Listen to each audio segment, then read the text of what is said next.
Hello everyone, welcome to Sanjay Suman classes. हम लोग SSC MTS 2021 का इंग्लिश पेपर सॉल्व कर रहे हैं। इसका एग्ज़ाम जो है 26 जुलाई 2022 को सेकेंड शिफ्ट में हुआ था। तो उसी सीरीज में हम लोग नेक्स्ट क्वेश्चन देखते हैं। ए स्टेट ऑफ परफेक्ट बैलेंस, इसका वन वर्ड सब्स्टिट्यूशन से रिलेटेड सवाल है। तो मतलब वैसा स्थिति जिसमें संपूर्ण संतुलन की स्थिति हो, परफेक्ट बैलेंस, तो उसको हम लोग क्या कहेंगे? इक्विलिब्रियम। तो इसका भी मतलब होता है संतुलन की स्थिति में। और एक्सटेम्पोरी, इसका मतलब होता है तात्कालिक।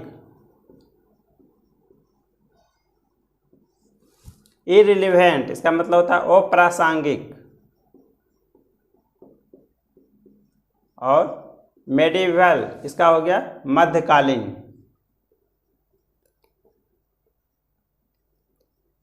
तो ए स्टेट ऑफ परफेक्ट बैलेंस, इसको हम लोग क्या कहेंगे? इक्विलिब्रियम की स्थिति में है, मतलब संतुलन की स्थिति में है। नेक्स्ट क्वेश्चन देखते हैं। एडमायरेबल, इसका आपको एंटोनिम बताना है। तो एडमायरेबल का मतलब होता है प्रशंसा करने योग्य।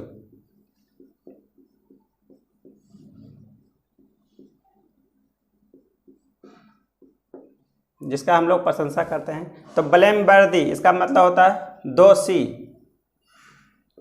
प्रैक्टिकल, तो ये हो गया प्रायोगिक। और रीजनेबल, तार्किक। टॉलरेंट, सहनीय। तो यहाँ पर एडमायरेबल, जिसका हम लोग प्रशंसा करते हैं, तो उसको क्या, किसी का बुराई करते हैं तो मतलब वो दोषी है, ब्लेमवर्दी है। तो इसका करेक्ट एंटोनिम हो जाएगा ब्लेमवर्दी। नेक्स्ट क्वेश्चन देखते हैं। ये कॉमन ईयर से रिलेटेड सवाल पूछा गया है। My sister called me for my lunch hours to tell me that she was getting married. तो my sister called me for my lunch, यहाँ पर देखेंगे गौर से, तो यहाँ पर इसका ये आपका प्रीपोजिशन का प्रयोग गलत किया गया है। तो my sister called me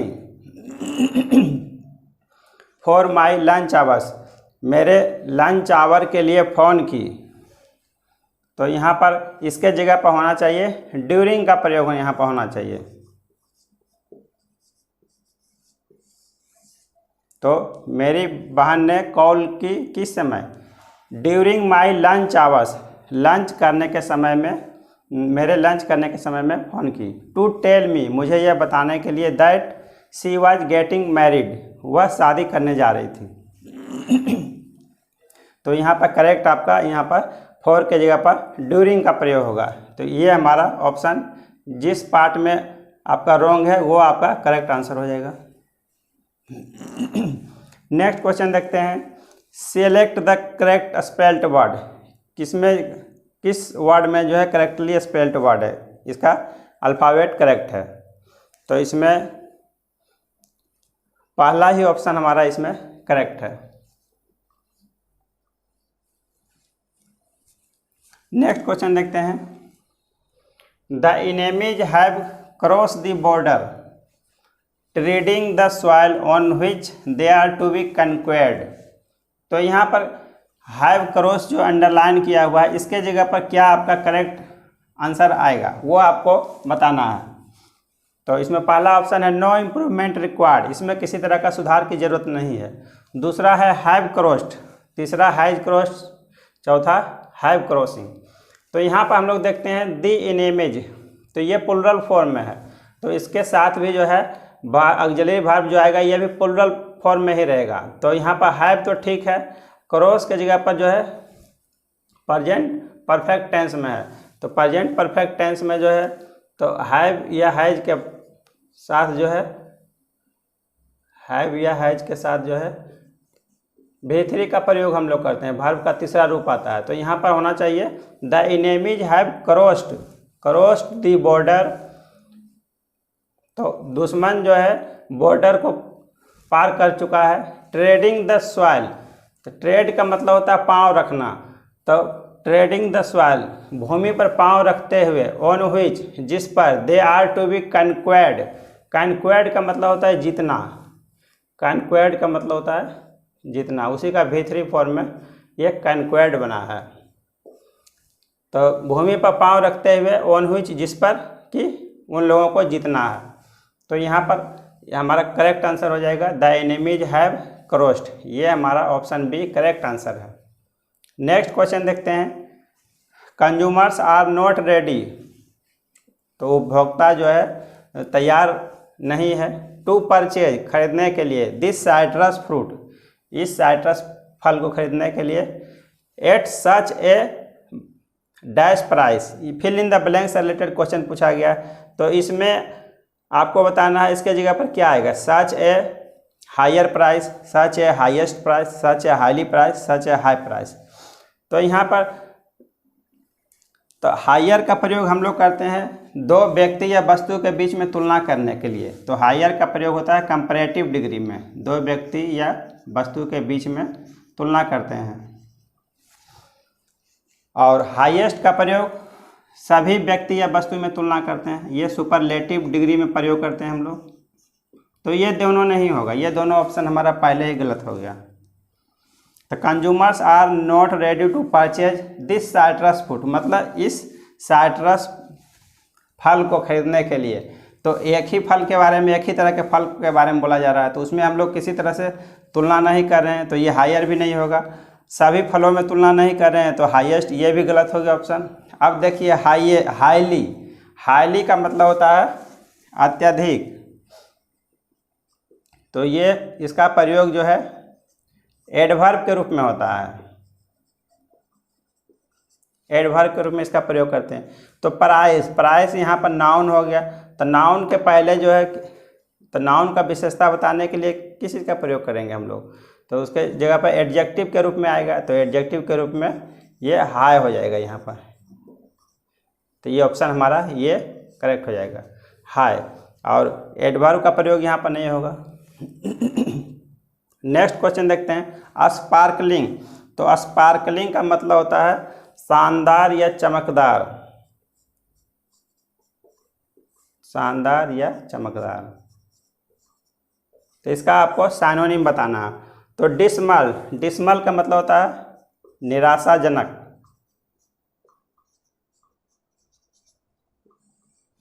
muffled का मतलब होता है अवरुद्ध या फिर किसी चीज़ से लपेटा हुआ रहता है, तो उसको हम लोग कहेंगे मफल्ड। ग्लीमिंग, तो ग्लीमिंग का भी मतलब होता है चमचमाना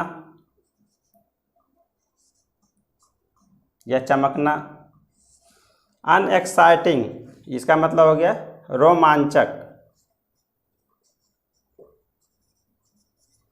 तो यहाँ आपका स्पार्कलिंग, स्पार्कलिंग का मतलब हो गया, इसका साइनोनिम आपका हो गया चमकदार या चमचमाना हो गया, चमक। तो ये हमारा ग्लीमिंग, इसका करेक्ट साइनोनिम हो जाएगा ग्लीमिंग।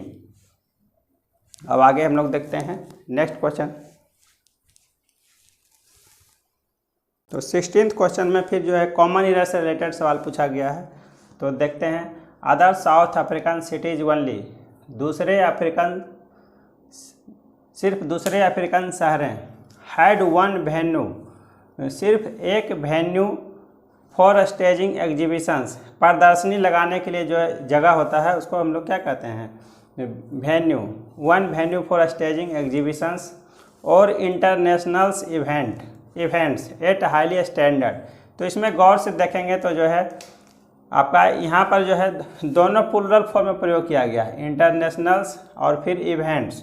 तो यहाँ पर जो है तो इवेंट्स का प्रयोग करेंगे तो यहाँ पर जो है इंटरनेशनल्स नहीं होगा, तो इस पार्ट में हमारा एरर हो गया। तो ये हमारा करेक्ट ऑप्शन इसमें ऑप्शन सी हो जाएगा। तो इसके जगह पर सिर्फ जो है इंटरनेशनल हो जाएगा, अंतर्राष्ट्रीय प्रदर्शनियाँ या अंतर्राष्ट्रीय, यहाँ पर इवेंट मतलब घटना हो जाएगा, इंटरनेशनल यहाँ पर सिर्फ होगा। नेक्स्ट क्वेश्चन देखते हैं, इसमें फिल इन द ब्लैंक से रिलेटेड पूछा गया है। I blank home before she arrived. तो यहाँ पर जो है फिल इन द ब्लैंक्स की जगह पर क्या आ सकता है, left, had left, has left, have left. तो यहाँ पर जो है इस तरह का सेंटेंस जो है पास्ट परफेक्ट टेंस में पूछा जाता है। तो इसमें इसका बनाया जाएगा तो उसके आने के पहले, उसके आने के पहले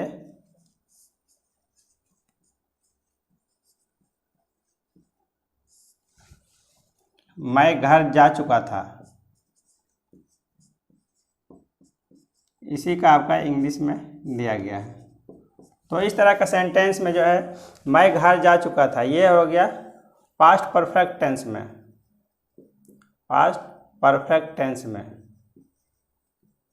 उसके आने के पहले, और ये बनाते हैं हम लोग पास्ट इंडेफिनिट टेंस में।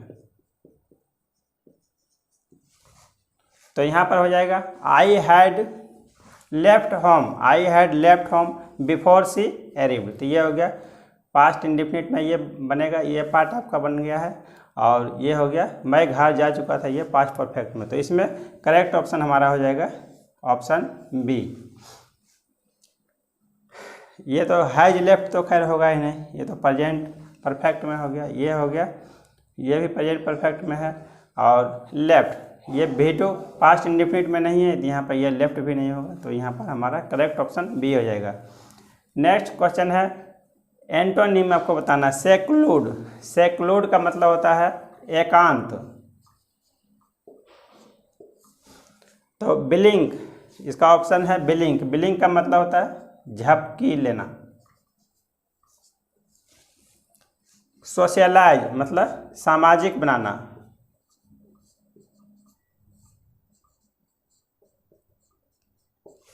कन्फाइन, कन्फाइन का मतलब होता है कोई भी चीज़ को सीमित करना। और आइसोलेट, किसी चीज़ को अलग करना। तो यहाँ पर सेक्लूड, तो इसका एंटोनिम हो जाएगा, तो सेक्लूड हो गया एकांत। तो इसका क्या हो जाएगा, कोई एकांत में रहेगा तो दूसरा क्या हो जाएगा, सामाजिक रहेगा, सोशलाइज बनाना। तो ये हमारा करेक्ट उसका अपोजिट हो जाएगा, एकांत का सोशलाइज हो जाएगा। नेक्स्ट क्वेश्चन देखते हैं। ये भी फिल इन द ब्लैंक से पूछा गया है। Please don't blank anyone that I came to your birthday party. तो कह रहा है प्लीज डोंट, किसी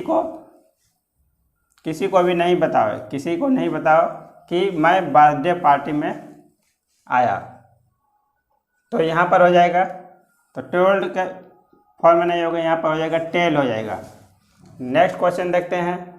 ए sustain decline in Chinese consumption would be even more blank than the current US China trade dispute. तो कह रहा है एक लगातार गिरावट चाइनीज सामान के उपभोग में जो है लगातार गिरावट, वुड बी इवन मोर, वो ज़्यादा जो है क्या होगा, देन द करेंट, जो कि वर्तमान में यूएस चाइना व्यापार में मतभेद जो चल रहा है उससे ज़्यादा क्या हो सकता है, चिंताजनक होगा। तो वरिंग पहला ही आपका पार्ट हो गया इसमें, वरिंग। इमेजिन, इमेजिन का मतलब कोई भी चीज़ हो गया, वरिंग का मतलब हो गया चिंता करना, और वरिंग इमेजिनिंग तो ये कल्पना करना। और डिलेइंग, डिले का मतलब हो गया देर करना। मोबिलाइजिंग जमा करना, भीड़ जमा करना, तो मोबिलाइज इसका लिए प्रयोग करते हैं। तो यहाँ पर हो जाएगा चाइनीज सामान के उपभोग में लगातार गिरावट, एक लगातार गिरावट क्या होगा, ज़्यादा चिंताजनक होगा किसकी तुलना में, देन द करेंट जो है यूएस चाइना व्यापार में मतभेद चल रहा है उससे ज़्यादा जो है चिंताजनक होगा। तो इस तरह से हम लोग इंग्लिश पेपर को सॉल्व करेंगे। अब आगे हम लोग देखते हैं नेक्स्ट क्लास में। Thank you for watching.